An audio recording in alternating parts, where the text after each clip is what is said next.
सभी को मेरा नमस्कार। मैं सुमन शर्मा आप सबका स्वागत करती हूँ। कबीर का साहित्यिक परिचय लेकर आज आपके साथ। कबीर दास जी जो कि निर्गुण संत काव्यधारा के श्रेष्ठ कवि थे, एक महान कवि, भगत और सच्चे समाज सुधारक के रूप में प्रतिष्ठित है। देखिए, जीवन परिचय आपको कहीं भी मिल जाएगा। मेरा इस वीडियो का उद्देश्य आपको ये दिखाना है कि आप किस प्रकार से अपने प्रश्न को किस प्रकार से इफ़ेक्टिव बना सकते हैं।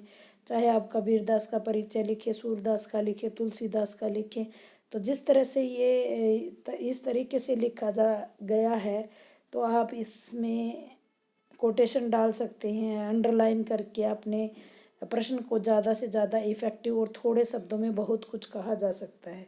चलिए देखते जाइए। जनश्रुतियों के आधार पर उनका जन्म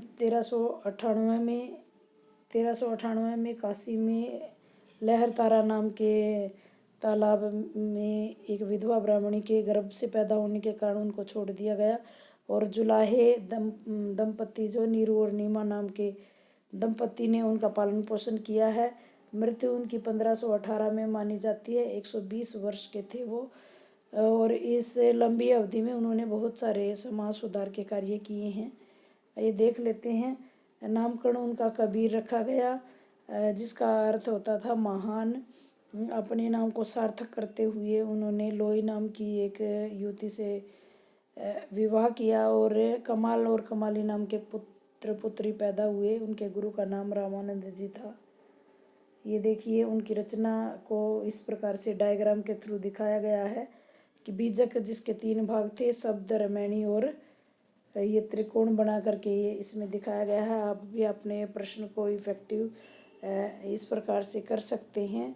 बीजक जो उनकी एकमात्र रचना है, 3 हिस्सों में उसको बांटा गया। उनके गुरु का नाम रामानंद है, जैसा मैं बता चुकी हूँ। बहुत सारे ऑब्जेक्टिव क्वेश्चन आपके इसमें कंप्लीट हो जाते हैं कि 1300 उनका जन्म कब हुआ, 1398 में कहाँ पर हुआ, काशी में। मृत्यु कहाँ पर हुई, वो 1518 में, और कहाँ पर हुई, मगहर में, जिन्हें लोग ये कहते थे कि यहाँ पर मरने से मोक्ष की प्राप्ति नहीं होगी। तो उन्होंने अंतिम समय अपना यहीं पर बिताया और इस रूढ़िवादिता को ख़त्म करने की कोशिश उन्होंने की। आइए नेक्स्ट पेज पे चलते हैं।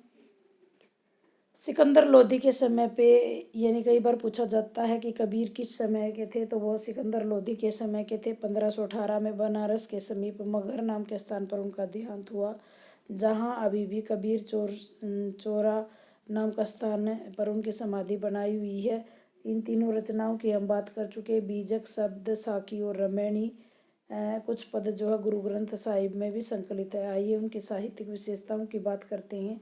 निर्गुण कबीर जो है निर्गुण निराकार ईश्वर में विश्वास करते थे। उनका कहना था कि ईश्वर जो है कण कण में विद्यमान है। उनकी साहित्य की विशेषताओं में सबसे पहली विशेषता है निर्गुण ईश्वर में विश्वास। उनके विचारानुसार ब्रह्मा उसका अनंत आगम और अगोचर एक ही है। वो सृष्टि के कण कण में समाये हुए हैं। जैसे एक कोटेशन के माध्यम से आप बता सकते हैं। कस्तूरी कुंडल बसे मृग ढूंढे बन माही, ऐसे घट घट पीव हैं दुनिया जाने नाही। दूसरी विशेषता, उन्होंने बहुदेव और अवतारवाद का विरोध किया है। वो हिंदू मुस्लिम दोनों ही जातियों को हिंदुओं को बहुदेववाद के लिए और अवतारवाद के लिए वो हमेशा डांटते फटकारते रहे हैं।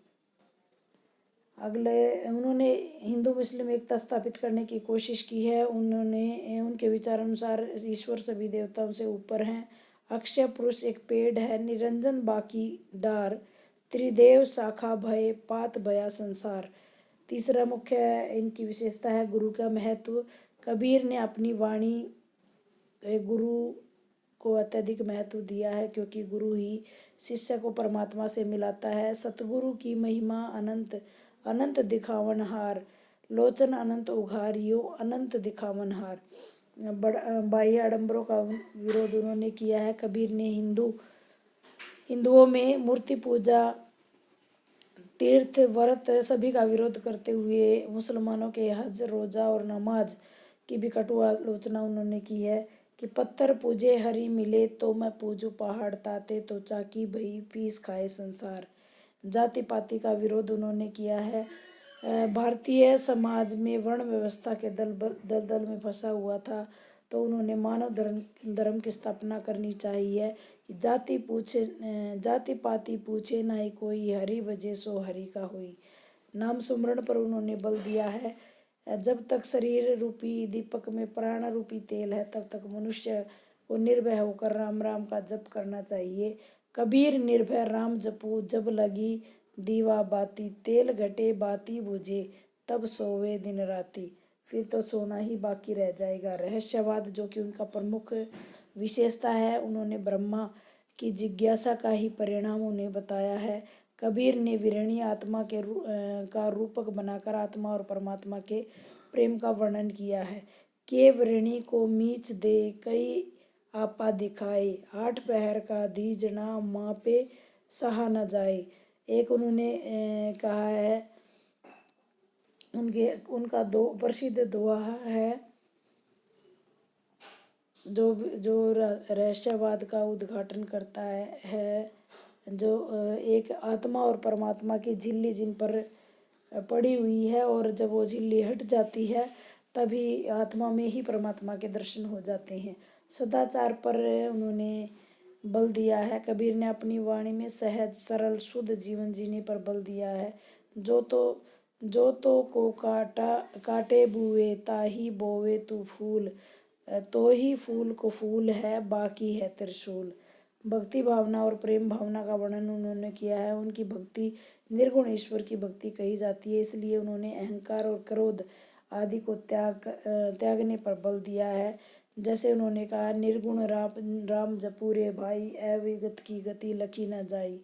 माया के प्रति चेतावनी उन्होंने दी है। कबीर जी साधक को माया के प्रति सावधान रहने की बात करते हैं। उनके विचारानुसार माया महाठगनी है, मीठी मीठी माया ताजी न जाई, अज्ञानी पुरुष को भोली भोली खाई। नारी भावना की अगर बात करें, कबीर की अगर आलोचना होती तो उनकी नारी भावना के कारण ही होती है। कबीर ने नारी को माया का प्रतीक स्वीकार किया है, उसके विष की पुड़िया और नागिन कहा है। नारी की जाई परत अंधा होत भुजंग, कबीरा तिनकी का गति जो नित नारी के संग। ये उनकी जो आलोचना का कारण सिर्फ नारी के महामायनी और महाठगनी रूप की आलोचना उन्होंने की है।